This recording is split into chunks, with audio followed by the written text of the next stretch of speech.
Have you mastered the art of communication, or are you still trying to figure it out?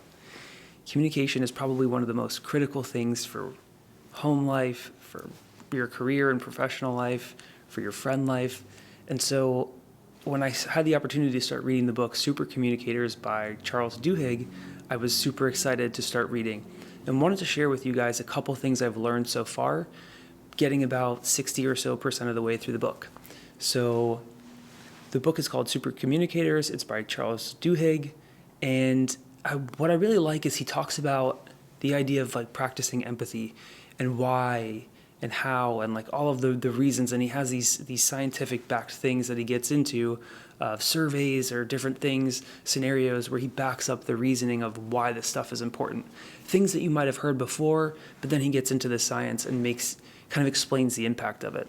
So the book is kind of predicated on three pillars. What is this really about? What is the conversation really about? How do we feel about it or going into it?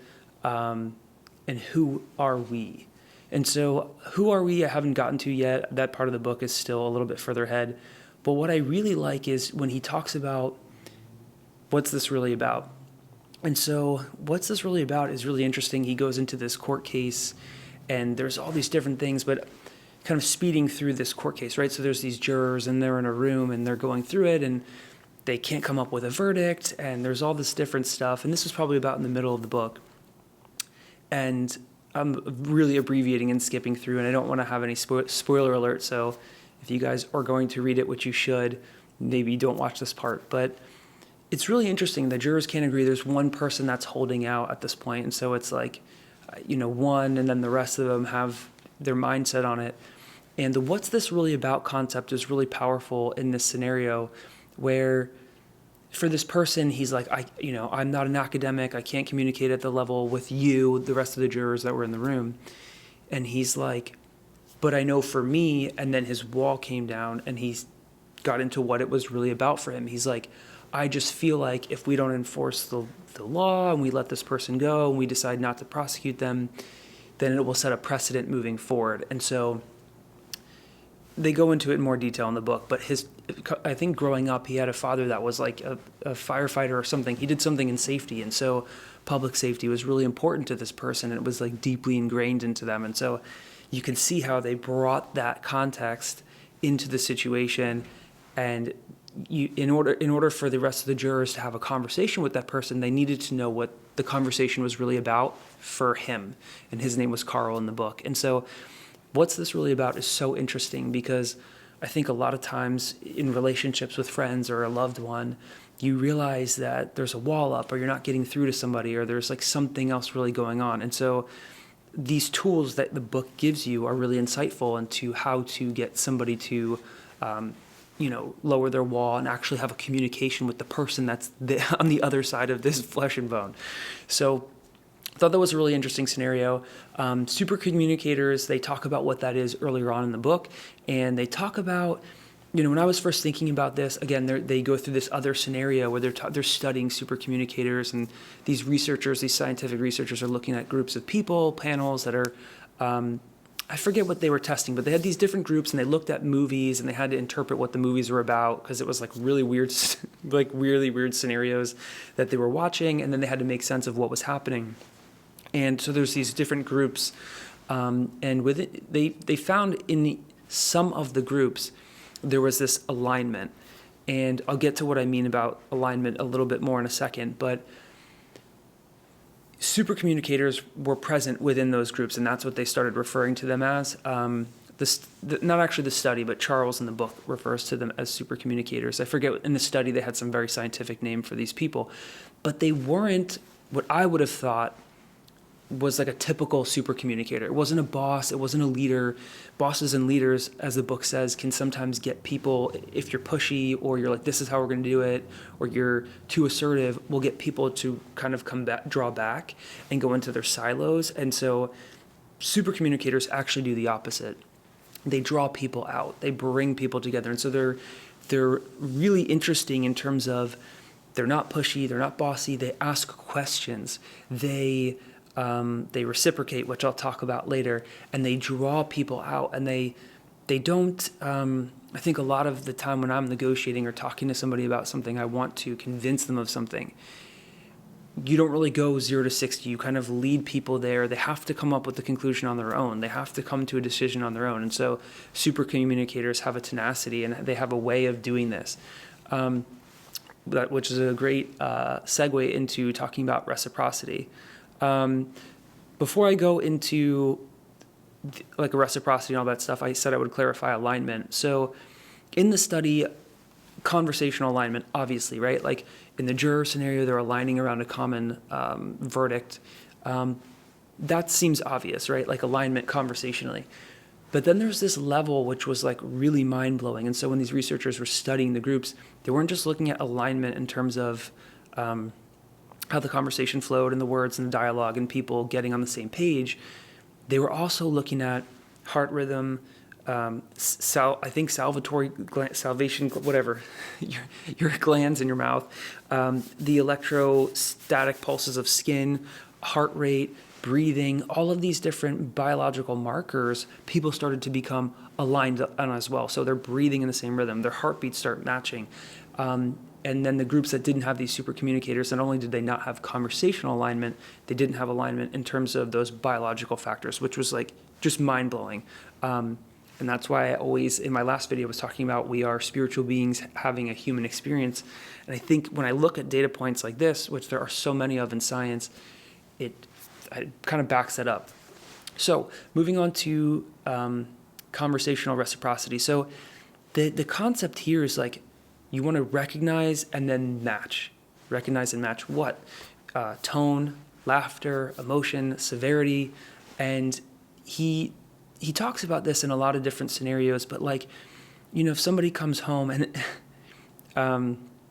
there's more examples of what this is really about in this scenario, but this is a good use case. If somebody comes home, he was talking about his own example for his wife. He'll come home, they'll come together after work or whatever, and he'll be complaining about something that happened that day.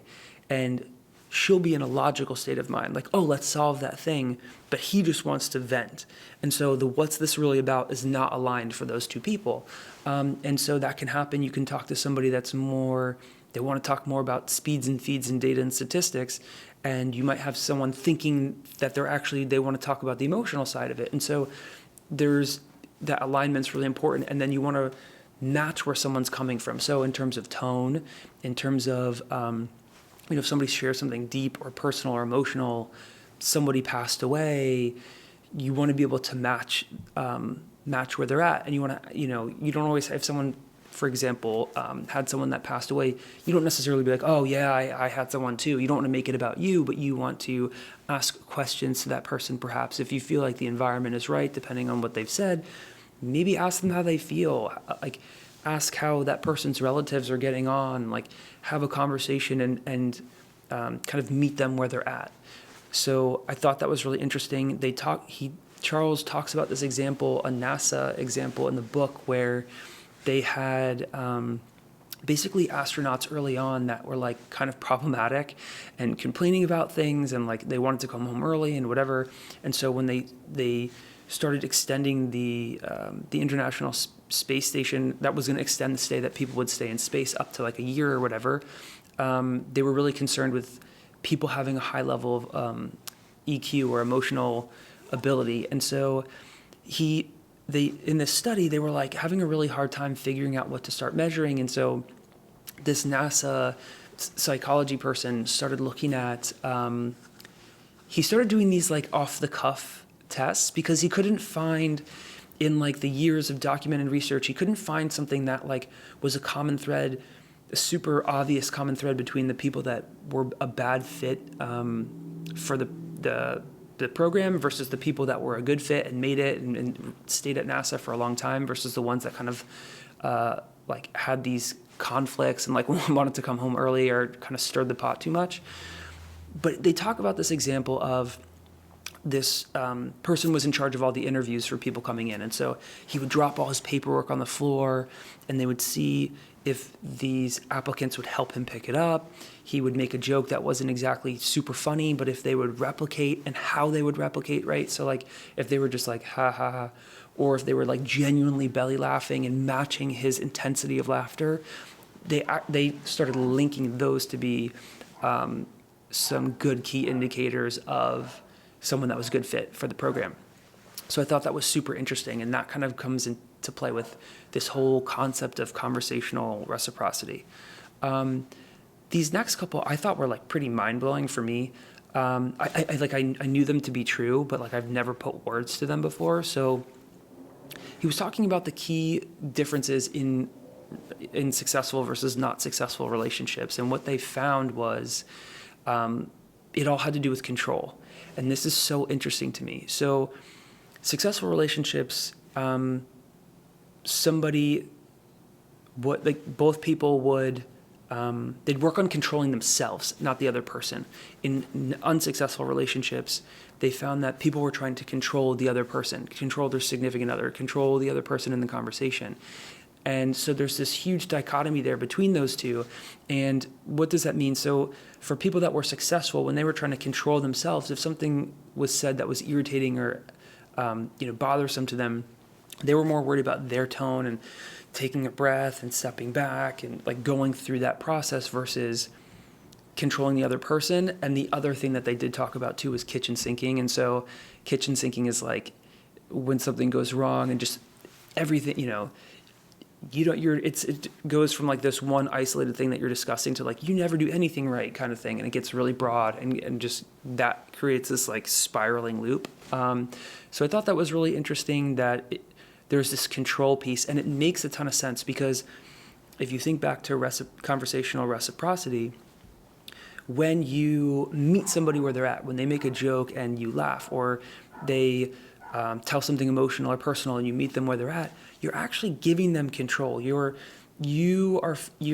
allowing yourself to follow them in the conversation, and by doing that, you're letting them lead. And so that process of granting them control, it just shows them it's like a level of conversational respect that you're letting them control it instead of you trying to control that person. And so they were talking about how this was a key differentiator in people that are successful and people that aren't, not just in relationships, but conversationally altogether. And so you have reciprocity and you have control, and talking about how those variables can balance each other out was super interesting.